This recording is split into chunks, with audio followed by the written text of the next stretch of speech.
Hello and welcome to the 4th episode in this Premiere Pro Beginner's Guide tutorial series.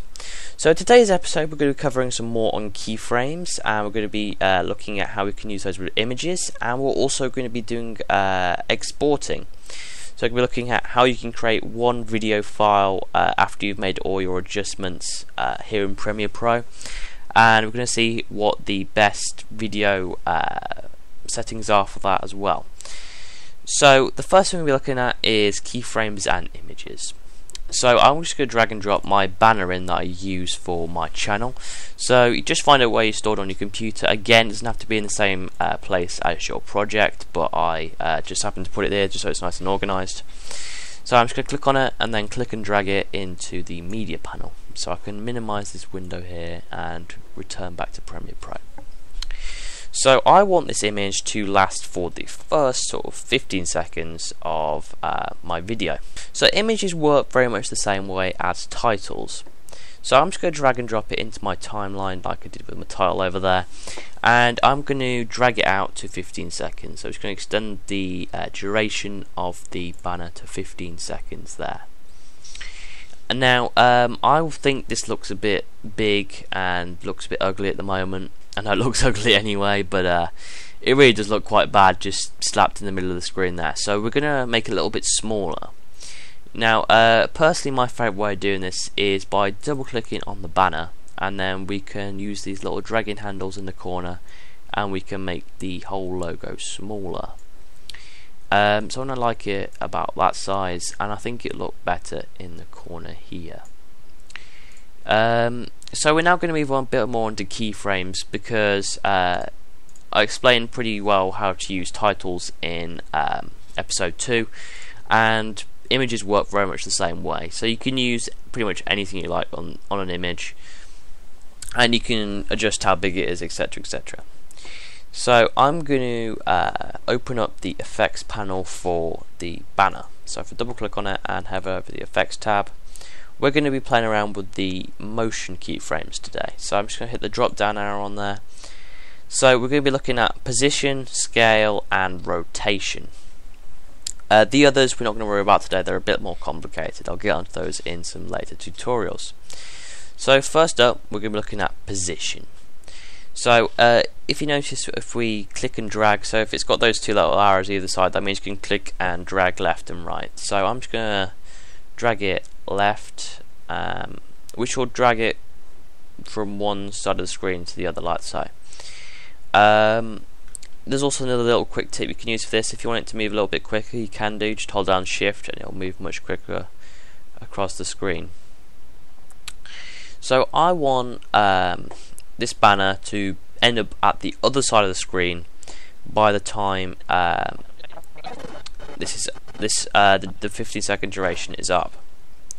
So I'm going to make a keyframe at the start in the current position, and then I'm going to scrub to the end, and then I'm going to make another keyframe where I want it to be. So I'm just going to drag it over to the left while holding down shift, which will make it go a little bit quicker for us. Maybe a little bit too quick. So about there looks good, I think. So if we scrub back to the start again and we watch it back, we can see that it sort of scrolls along the bottom of the video. So that's kind of one way of making that scrolling news text that you sometimes see on news programs, which is pretty cool. So that's just one effect we can do. I'm going to delete these keyframes, so you can do that by clicking on the keyframe and hitting the delete key, because I don't want these anymore. So again, this will go back to the beginning where we first had it. So I'm just going to scrub back to start on our timeline and show you another effect. So next what we're going to be looking at is scale. So if I start a new keyframe there and scrub back to the end, I want the size of the banner to increase. So again, if we click and hold and slide right with our mouse, this will increase quite a bit. So now if we scrub back to the start we can see that the AngryMan Studios logo gets bigger as the duration of the banner goes on. So that's scaling, and the final one we're looking at is rotation. So once again, I'm going to get rid of these keyframes here, like so. So scroll back to the start and start a new keyframe for rotation, and once again move to the end. I want it to do a 360-degree spin. Actually no, I want to do two 360-degree spins. So just move to the last point where it's visible and click and drag to the right as normal. Now this is a little bit slow, so I'm going to hit the shift key as well. So when it's got to 1 times, that means it'll do a 1 360-degree spin. I want it to get to 2 times 0, so that means it'll do 2 spins. Sorry, I need to go back a little bit. 2 and 1, that's good enough. Alright, so if we head back to start now, it starts spinning around like so. So that was a quick overview of the motion keyframes and a little bit more on images. So I'm quite happy with this project now. Well, not really, it's pretty awful to be honest. But we're going to look at exporting next. Now I think this is a little bit too long for this video to render. In this tutorial, it'll probably take a good sort of 20 minutes or so to render that. So we don't really want to look at that, the whole thing. So what I'm going to do is I'm going to delete up to this point here where I made my cut on the first episode. So what we're going to do is we're going to select our video and hit delete key. So we've just got our video up to just before 1 minute 30 now. So I want to export this. Now you've got to make sure that your timeline panel is selected with the sequence that you are working in. In my case it's called AlexCam, and I'm going to go up to File, Export and Media. Now you can also use the keyboard shortcut of Control and M. Now it'll open up this new box called the Export Settings box. Again, it might look a little bit intimidating at first, but I assure you'll understand by the end of this video. So what I would recommend using for your videos is a format called H.264. Now this format is very good. It compresses your video very well, and it reduces the file size, and you still get a very good overall quality. Now if you don't understand what that means, it doesn't really matter, but when you're rendering your video, so you're making it into one big video file, I would just recommend under format, under the drop down box, you select H.264. So this just basically means the final video will be as small as possible and you'll get the best possible quality out of it. So preset for this, you can choose Premiere Pro can specialize the video to whatever device you're using.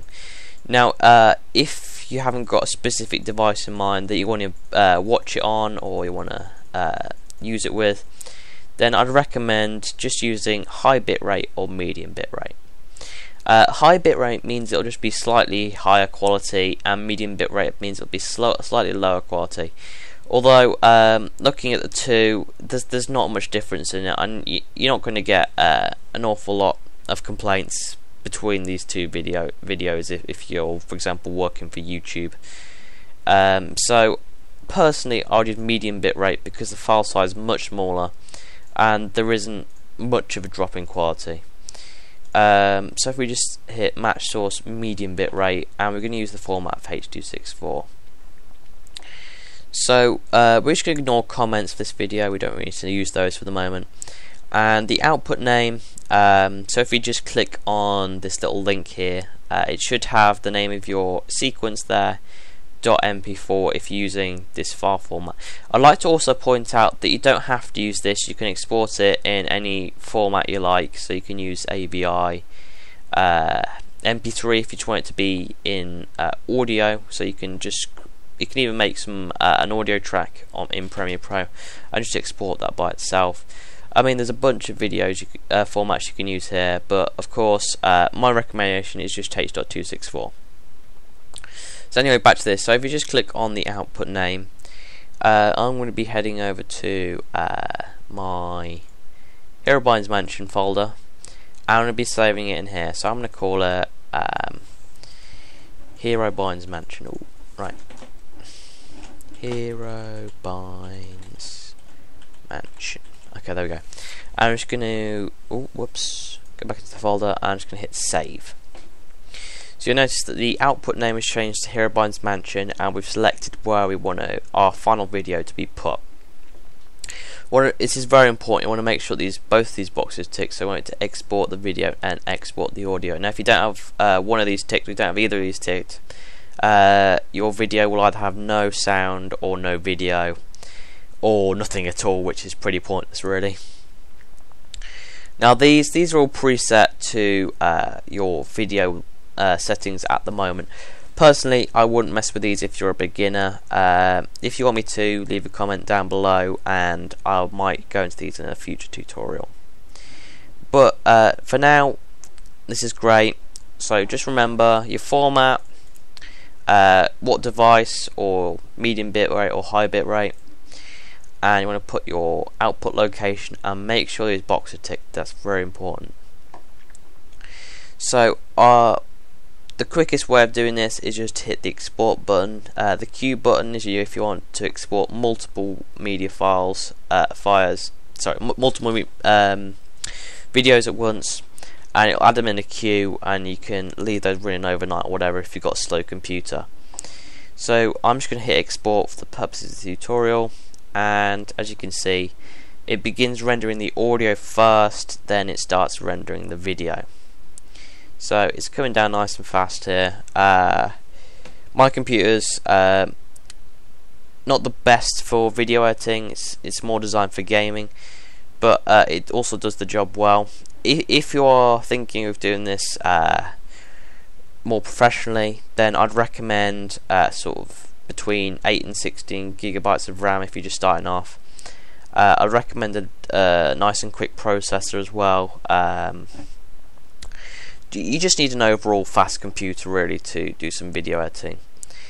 So just wait for it to finish off rendering, and then we can check out the final product. Okay, so it's finished rendering, and I selected it to output to here. So we can see that it's created a new MP4 file called AngryMan Mansion, which is what I wanted to call it. So if we open this up, we can see I've got my logo in the bottom right hand corner, and it's spinning around. I've got a sound effect in there. I've also got our background music as well.